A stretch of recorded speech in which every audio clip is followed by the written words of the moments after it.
La idea era hoy hacer un cierre de estos lunes que vino teniendo en su gran mayoría Germán por el itinerario del programa de la materia, ¿no? Y de otros temas ahí que nos hacen pensar y articular con la propuesta del titular, ¿no? Bueno, de mi parte, en este último teórico, lo que me interesaba era como hacer una recapitulación, sobre todo en torno de un concepto que es importante para la materia, que es el concepto de culturas afectivas. Con todo lo que hemos visto de la parte de psicología, uno de los ejes centrales es la pregunta de por qué pensamos lo que pensamos, por qué decimos lo que decimos, qué es lo que realmente decimos cuando decimos, pero todo esto está estructurado desde un lugar, si se quiere, relativamente intelectual. La comprensión de el deseo, la comprensión de a dónde apunta la comunicación, la comprensión de cuáles son los alcances de la conciencia. Un poco lo que viene como a cerrar el conjunto de contenidos que nosotros abordamos desde la materia es el por qué sentimos lo que sentimos, cuál es el motivo por el cual, además de ser seres racionales, cognitivos, históricos y demás, por qué y de qué manera estamos atravesados por esta dimensión tan inasible que es la afectividad, que son los sentimientos, cómo nos definen y cómo nos codeterminan estas cuestiones. Y cuando digo codeterminan, estoy aludiendo también a la problemática de la identidad, es decir, ¿quién soy yo? Bueno, yo soy individualmente alguien a través de un ejercicio de construcción personal, y al mismo tiempo soy alguien en función de un ejercicio de construcción histórica y social. Es decir, soy, pero al mismo tiempo el soy inaugura un somos, y la problemática de la identidad, que es algo que estuvimos manejando a lo largo de prácticamente todas las clases, está atravesada por una distinción, o mejor dicho, una indistinción entre el sujeto de la identidad individual, el yo, con todo lo que significa, y el sujeto de la identidad plural, el nosotros. Y hay una relación de codeterminación entre el yo y el nosotros, entre lo que cada uno de nosotros es y cómo se desarrolla en su formato individual, y lo que sucede a nivel del sujeto, es decir, de esa sujeción que todos y cada uno de nosotros mantenemos con la comunidad, con el entorno social y comunitario. Entonces, una cuestión fundamental en este sentido es cómo esta codeterminación hace que el sujeto argentino del siglo XXI del área metropolitana elabore y pertenezca a una cultura que va a ser diferente al sujeto de cualquier otra temporalidad y de cualquier otra geografía. Entender estos criterios que hacen a la relatividad de la pertenencia cultural o de la idiosincrasia cultural es fundamental para entender al sujeto de la comunicación. Si yo pienso el sujeto de la comunicación como un sujeto abstracto, como un mero emisor o receptor que se maneja por leyes universales de carácter individual, nunca voy a poder llegar a comprender el porqué de sus adecuaciones a ese contexto que es el contexto sociocultural. Ninguno de nosotros fuera de una abstracción, es decir, ninguno de nosotros en el mundo de la vida real y cotidiana puede ser pensado, analizado, comprendido por fuera de su inclusión en un colectivo social, en un nosotros, que, como dijimos en alguna oportunidad, por definición, cualquier nosotros es simultáneamente, según la perspectiva que yo decida adoptar, un los otros. Es decir, en el momento mismo en que yo digo la palabra yo y me identifico como un individuo barra sujeto, en ese mismo acto estoy también delimitando a un otro por diferencia, por contraste conmigo. Y esto sucede tanto a nivel de lo individual como a nivel de lo social. El hijo es hijo porque tiene unos padres. El hermano es hermano porque hay otros que operan en esa relación como iguales. Si hablamos del sujeto masa, uno establece una vinculación como sujeto masa porque hay otros que tienden hacia ese mismo ideal del yo, etcétera, etcétera, etcétera. Si yo soy enemigo de alguien. Si yo soy alto es porque hay otro que en relación a mí es bajo, etcétera, etcétera. Entonces, las definiciones sociales siempre son necesariamente vinculares a un otro y en esta urdimbre es donde se comprende y se elabora el marco de lo identitario.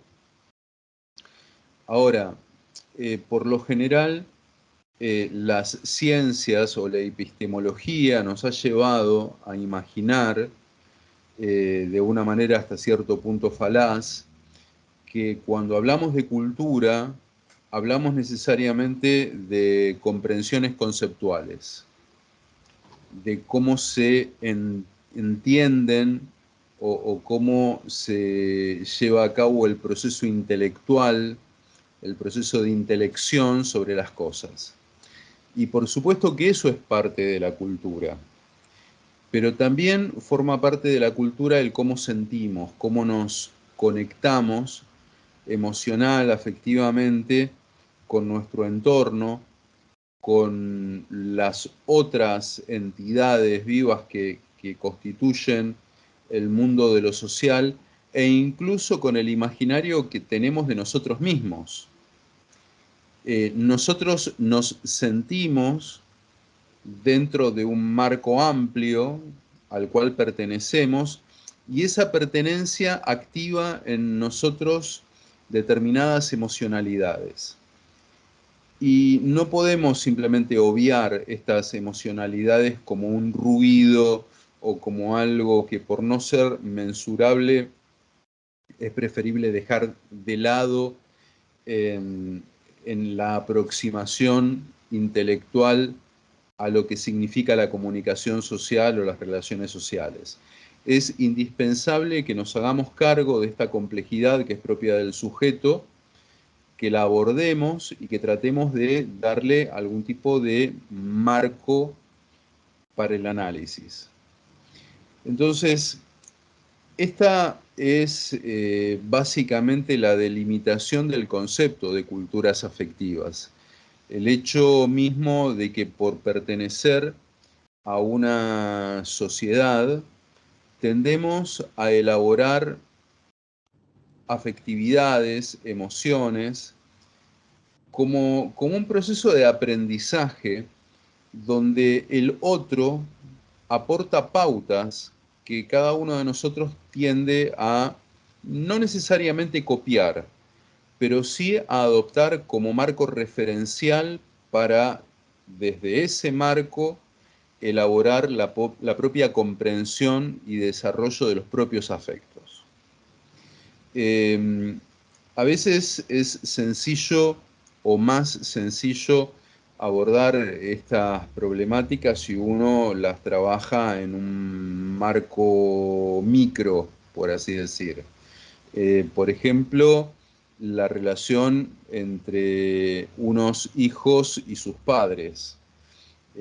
Un padre o unos padres abusivos van a determinar en los hijos un determinado afecto sobre ellos mismos, una valoración sobre ellos mismos. Probablemente esos chicos van a tener, por ejemplo, un complejo de inferioridad en el caso en que los padres siempre estén tratándolos como inútiles o diciéndoles, vos no servís para nada. Bueno, evidentemente ese marco va a tener un impacto sobre la constitución identitaria de ese niño. A veces es por correlación directa. Mis padres me dijeron que yo no sirvo para nada, entonces me convenzo de que no sirvo para nada y genero un complejo de inferioridad. Otras veces puede ser de una manera diametralmente opuesta, porque me dicen que yo soy o debo ser de determinada manera, me voy a empeñar en ser todo lo contrario. Pero en ambos casos, en ambas situaciones, hay una codeterminación de no haber sido por ese impulso en particular y no otro, la reacción hubiese sido diferente.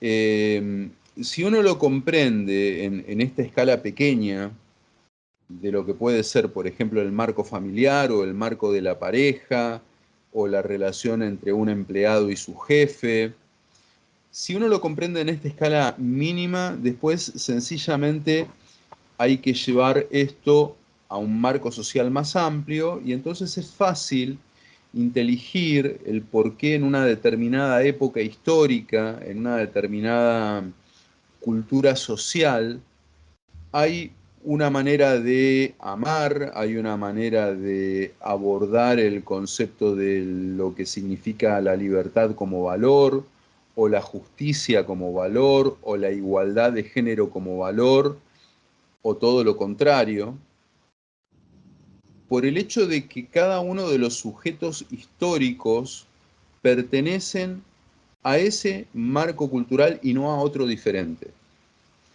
Para decirlo de otra manera, cada individuo tiende a aprender cuál es la manera correcta de sentir en un determinado marco sociocultural. Es algo que se aprende y no es como podría intuirse contrariamente que los afectos son espontáneos y absolutamente independientes de todo contexto y que cada uno siente de un modo determinado porque le nació así. Cuando un sentimiento nace en función de un determinado corset que, como decía antes, no es que uno pueda abordar una afectividad de una manera necesariamente condicionada, donde uno dice, bueno, si estos son los antecedentes, necesariamente voy a poder diferir de ahí tales y cuales consecuencias. No funciona de esa manera. Pero lo que sí puedo aseverar es que si hay un determinado sentimiento, es porque antes hubo ciertos elementos que condicionaron de un modo proactivo, ya sea por simpatía o por antipatía, por decirlo de un modo que sea fácilmente comprensible. Puede darse que dos personas, dos hermanos, reaccionen de manera diametralmente opuesta a un mismo conjunto de estímulos emocionalmente. Uno de esos hermanos, frente al mismo conjunto de impulsos afectivos otorgados por sus padres, reacciona de manera positiva y el otro hermano de manera negativa. No hay una concatenación necesaria. pero lo que va a haber en ambos casos sí es una concatenación, es una posibilidad de explicar esas afectividades en función de un marco histórico, de un marco de referencias. Y esto sucede a nivel de las culturas globales, a nivel histórico, a nivel geográfico, como les decía antes. Cuando uno va a abordar los procesos que hacen a las ciencias de la comunicación o a las ciencias sociales en general, evidentemente no puede dejar de lado estos elementos que hacen a los afectos por el sencillo hecho de que un afecto va a derivar en un determinado efecto. No es un juego de palabras. Somos seres éticos, somos seres morales, y eso nos distingue de lo que es el resto del marco biológico, de las demás especies no humanas. Así como manejamos una política, una economía, una epistemología, manejamos un marco moral.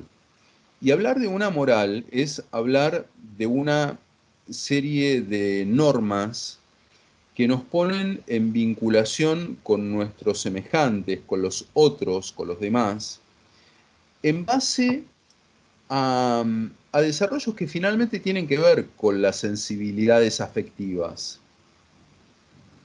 Yo me siento bien o me siento mal en relación a lo que le hago a un otro o lo que un otro me hace a mí.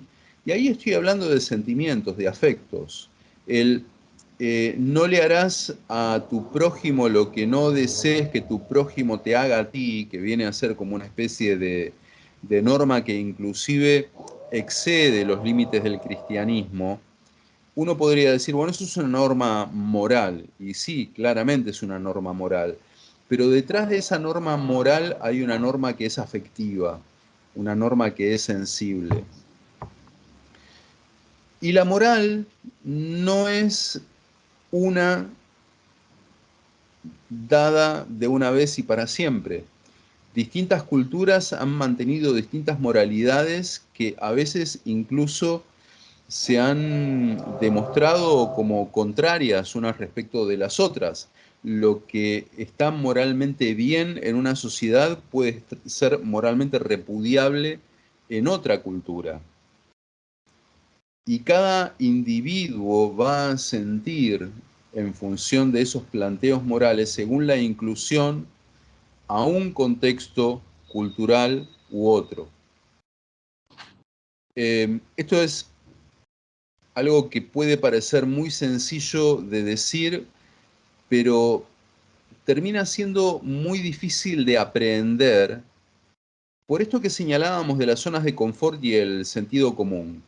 Yo me siento tan cómodo en mi sentido común que me cuesta salirme de él para intentar abordar un sentido común alternativo.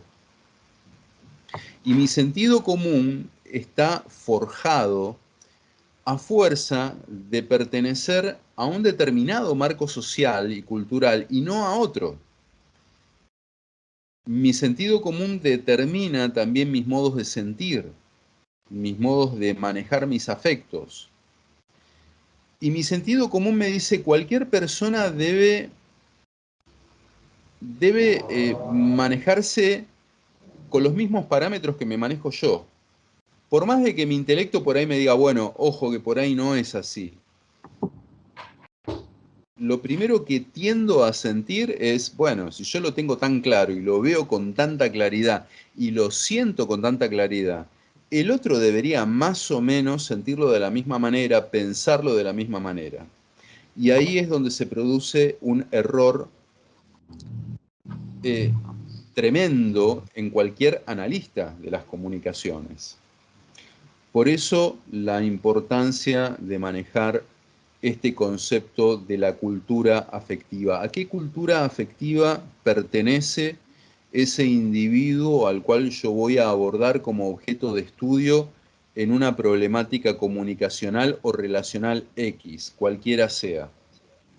Si yo no considero ese marco ese marco de inclusión, de contención y de delimitación del sujeto, no voy a poder comprender por qué se dan las rutinas comunicacionales que voy a estar viendo, que voy a estar analizando.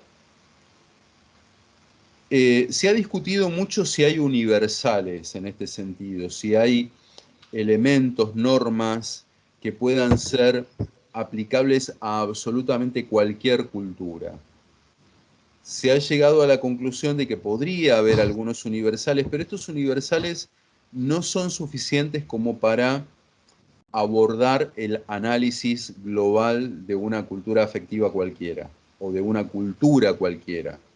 Me gustaría que llegase el día que hablar de cultura involucrara necesariamente la comprensión de que no se está hablando únicamente de intelectos, sino también de afectos. Como todavía no ha llegado ese momento, vamos a hablar de cultura como un concepto general que todos más o menos comprendemos y de cultura afectiva como algo que también pertenece al universo de la cultura, pero con unos límites que no hemos reparado en ellos todavía de manera suficiente. Hoy estaba leyendo un libro, estoy muy interesado en el tema de las inteligencias artificiales en estos últimos tiempos, porque en los últimos meses hemos tenido contacto con desarrollos muy interesantes y muy inquietantes en lo que hace a la construcción de inteligencias artificiales. Más allá de que también, así como pasa con el concepto de cultura, deberíamos revisar el concepto de inteligencia para ver cuáles son sus límites razonables, ¿no? ¿De qué hablamos cuando hablamos de inteligencia? ¿Incluimos eso que se conoce como la inteligencia afectiva dentro de lo que es el concepto de inteligencia general o lo tomamos como dos conceptos diferentes? Bueno, en cualquier caso, lo que uno tiende a pensar es que el concepto de inteligencia humana necesariamente debería involucrar esas inteligencias emocionales, como se las suelen llamar, o inteligencias afectivas, porque lo emocional y lo afectivo forma parte de la naturaleza humana. Y acá viene el kit de la cuestión. No así de lo que podríamos llamar una inteligencia artificial, que está pautada por una rutina de programación, por una serie de rutinas, de algoritmos que tienden a buscar un determinado efecto que se basa fundamentalmente en la velocidad del análisis de comparación de datos, de procesamiento de datos y de emulación de un determinado comportamiento que uno podría decir, bueno, básicamente ese comportamiento es de naturaleza humana, pero cuando lo atravesás por la velocidad de la máquina ya se torna inhumano. Y aparte hay que tener en cuenta que la máquina no posee elementos que puedan ser asimilados a una subjetividad. A la máquina no le importa el por qué está haciendo eso que está haciendo, no le interesa si está bien o si está mal, lo único que le interesa es que sea que dé resultados correctos o incorrectos, pero no en términos morales, de está bien o está mal matar a una persona, sino completamente desvinculado de la emocionalidad. Y esto da un par de pautas interesantes que creo que vale la pena mencionar acá. Hay, por empezar, una diferencia notable y preocupante entre lo que puede ser la inteligencia humana y la inteligencia artificial. El ser humano nace, madura, se desarrolla, entra en una curva de declive y finalmente muere en un tiempo de vida limitado, más o menos acotado a 80, 90, 100 años.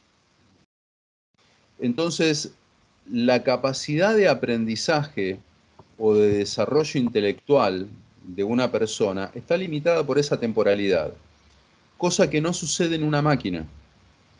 El proceso de desarrollo de una inteligencia artificial no tiene un límite cronológico. Una máquina puede seguir, pongámoslo entre comillas, aprendiendo durante siglos y milenios y eventualmente millones de años sin límite, lo cual ya nos pone ante un intríngulis. ¿Cuál es el límite? Bueno, en principio no hay límite. La otra cuestión es si esta ausencia de límite en la capacidad evolutiva de una máquina no puede hacer que en algún momento aparezca algo, una rutina similar a una subjetividad. De momento esto es una utopía, pero no lo sabemos. Crucemos lo que venimos diciendo con las subjetividades emocionales. En una situación de guerra, por ejemplo, dice este libro, es probable que una inteligencia artificial, cuando digo una situación de guerra me refiero a una situación de violencia en general, no es necesariamente una guerra entre dos naciones, cualquier situación belicosa. Uno en una situación belicosa, cuando está enojado, pierde algunos parámetros, se desdibujan algunos parámetros, inclusive del terreno de lo moral, y algunas cosas que normalmente uno no haría, cuando uno está furioso, estaría dispuesto a hacerlas. ¿Sí?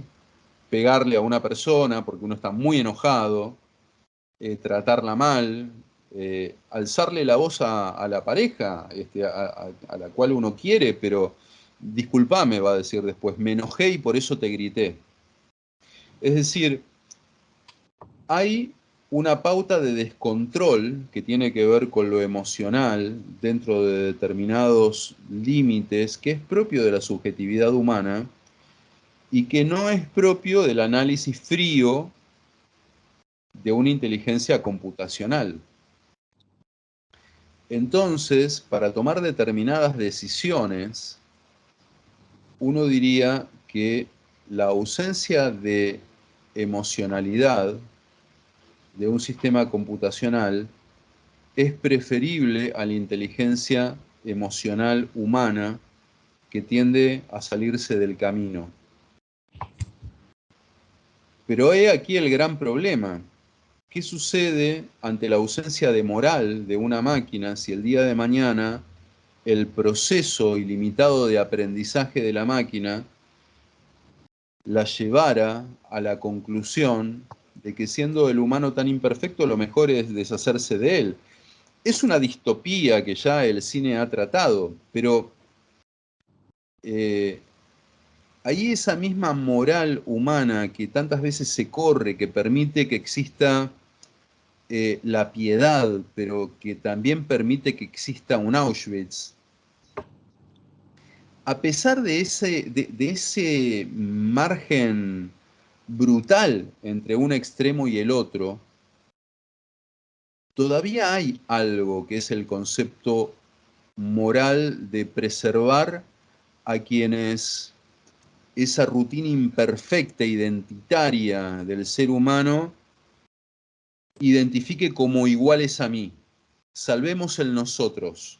Incluso cuando ese nosotros sea absolutamente horrible, digo, el nosotros de un nacionalsocialista alemán, pero inclusive en ese caso extremo sigue estando esa cuestión del hay un nosotros que preservar.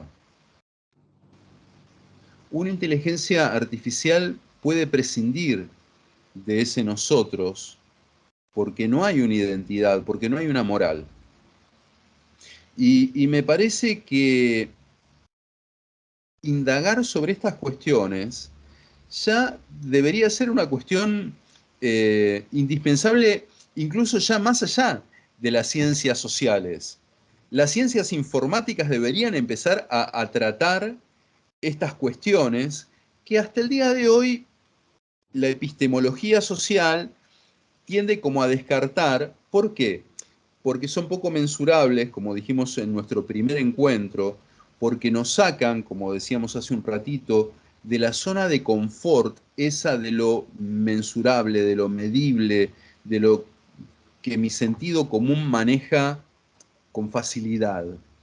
Entonces, ¿para qué me voy a meter en esas incertidumbres que hacen a terrenos del conocimiento que uno asocia generalmente con lo no científico?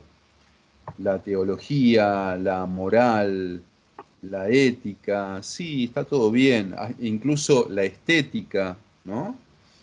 Esa estética que nos hace sentir cosas. Uno se enfrenta a esos elementos que forman parte del mundo de la estética y uno se conmueve o no. Qué hermosa canción, qué bello poema. ¿De dónde vienen esas expresiones y esas sensaciones? Bueno, no sé, pero no tiene que ver con la ciencia. Y si resulta que justamente eso que estamos descartando termina siendo lo indispensable para abordar los nuevos desarrollos que estamos manejando hoy en día y hacia el futuro, ¿qué pasa? ¿Qué pasa si nos ponemos a analizar por qué en determinados contextos un ser humano es capaz de matar sin culpa a otro? Y en otro contexto esa culpa, por el contrario, se posiciona en un lugar tal que me inhibe de cometer ese crimen porque cometerlo me hace sentir mal, me hace sentir desagradable, me hace sentir culpable justamente. ¿Qué pasa con la empatía? ¿Dónde se genera? ¿Cómo puede darse ese extraño nexo que a veces surge entre dos personas por la cual yo me apiado de un ser sintiente, que puede ser una otra persona o puede ser un otro ser, un perro, un caballo, un, un insecto? Y digo, no lo voy a matar porque me sentiría culpable de hacerlo. Me dan ganas de ayudarlo. ¿Dónde nacen esas sensaciones que claramente están atravesadas por las culturas afectivas y están atravesadas por las identidades de cada uno de nosotros? Hay gente que no tiene ningún problema en carnear una vaca y hacer un asado, y hay otra gente que come asado, pero si es otro el que mata al animal. Y hay otra gente que no come directamente asado porque no le entra en la cabeza que se pueda comer algo que una vez fue un animal sintiente. ¿Dónde radican esas diferencias? ¿Cómo llegamos a esas distintas afectividades que promueven distintos afectos? Porque uno podría decir, bueno, no es tan grave si alguien mata o no mata una gallina, pero sí es mucho más grave si alguien es capaz de matar o no matar a otra persona. Y en definitiva estamos hablando de lo mismo. Entonces vale la pena indagar sobre la cuestión de los afectos, porque es ahí donde nacen y se desarrollan las relaciones dinámicas que hacen a lo social. Cómo yo entro en contacto con vos o con el otro.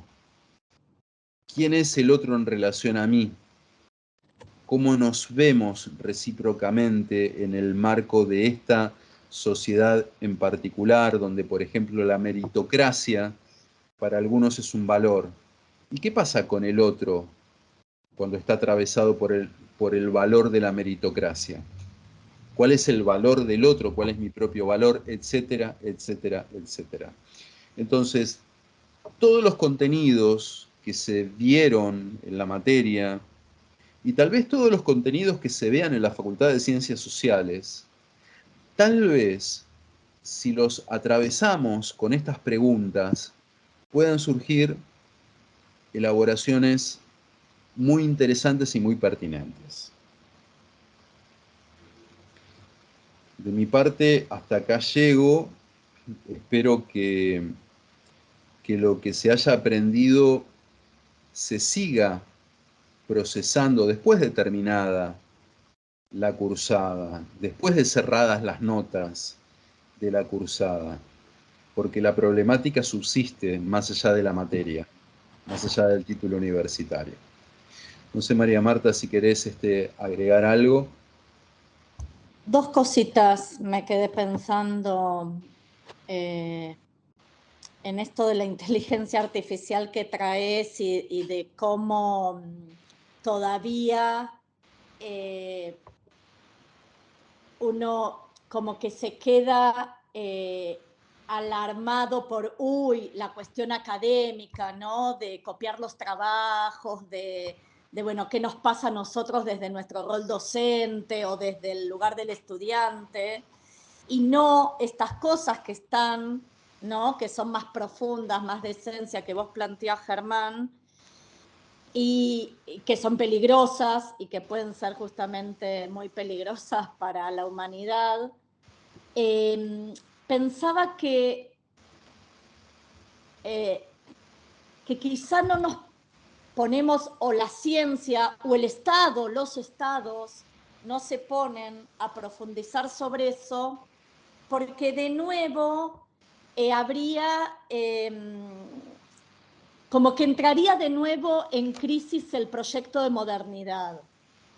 Ese yo que veíamos en la primera clase, omnipotente, racionalista, cartesiano, ¿no? Desde la lectura más del cogito que desde la lectura más de este lado que le da la cátedra, pero este proyecto moderno de Dios, verdad, yo, razón y ciencia también, entra en cuestionamiento, porque podríamos decir, ya más desde otra disciplina, que sería como una quinta quizá herida narcisista, ¿no? Para sumarle a lo que Freud planteaba de las heridas narcisistas.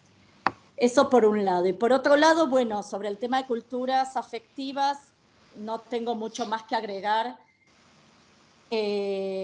Acuerdo en todo lo que planteó Germán, y me parece que estuvimos el curso de verano, bueno, los cuatrimestres, ¿no? El programa de la materia va atravesando las distintas concepciones de sujeto desde distintos rincones, desde distintas miradas epistemológicas, desde distintas disciplinas y autores, pero me parece que la síntesis, que es a donde apunta la materia, que es quizá con aquello que desde los teóricos de los lunes con aquello que queremos que se quede o que se lleven de la materia o que se vuelva a pensar, esto de concebir al sujeto como sentipensante, ¿no? Me parece que todos los lunes giraron, y con esta síntesis que hace Germán de las culturas afectivas, giran esto de que somos sujetos sentipensantes y además desde la perspectiva histórica, cultural, poder pensarnos también en esto que traía él, que decía Germán, sobre pensar los contextos, ¿no? Pensar las situaciones, pensar aquello que nos unifica como sociedad, como seres culturales, y creo que tenemos una responsabilidad dentro del campo de las ciencias sociales, a incorporar en los análisis, en las investigaciones, la dimensión emocional, afectiva, cultural de los sujetos.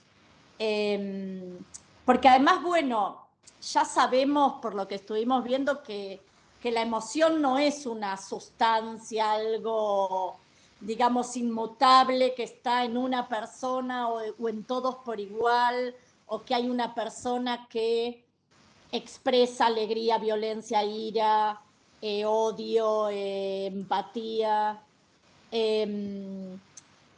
sino que hay una persona alegre, violenta, que odia, empática dentro de una situación social, en situación y en relación con los demás.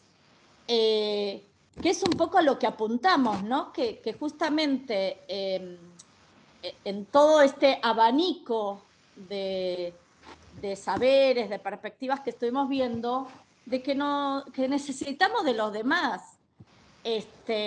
Aún como cuando vimos, aún pensando en los malestares de la cultura y lo jodido que es vivir junto a otros y cómo, y bueno, esa ¿no? Metáfora de los erizos, muy juntos no nos soportamos, muy separados sentimos frío, bueno, somos sujetos relacionales y me parece que tenemos eso, como una responsabilidad de sumar la dimensión afectiva a la comunicación y a los análisis sociales,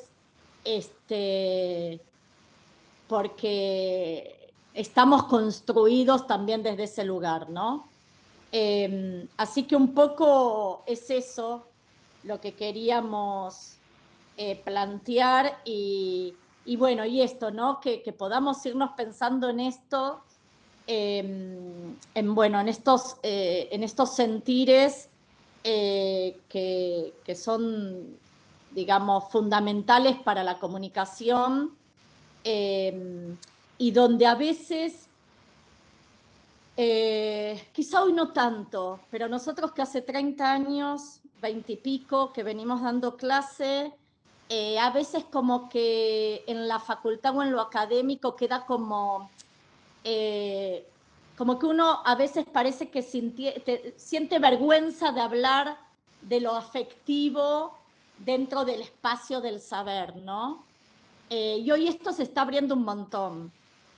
Se está pensando un montón y se está construyendo desde tesinas hasta investigaciones y hasta debates académicos sobre el tema de los afectos en el saber, en el conocimiento social. Así que bueno, bienvenidos a Quería, pensarse desde ahí también. venía pensando, María Marta, y con esto cierro por mi parte. Hay un dilema moral muy, muy famoso, seguramente lo deben haber visto alguna vez, que es el dilema del tranvía, así se lo conoce, donde hay un tranvía o un tren que se dirige hacia un lugar donde hay 10 personas que están sobre la vía y ese tren las va a arrollar y las va a matar. Pero hay un desvío y hay una persona que tiene la posibilidad de accionar el cambio de vías para que el tren se desvíe y no arrolle a esas 10 personas. El único problema es que si esa persona acciona ese cambio de vías, ese desvío, el tren va a matar a otras 2 personas que están sobre la segunda vía.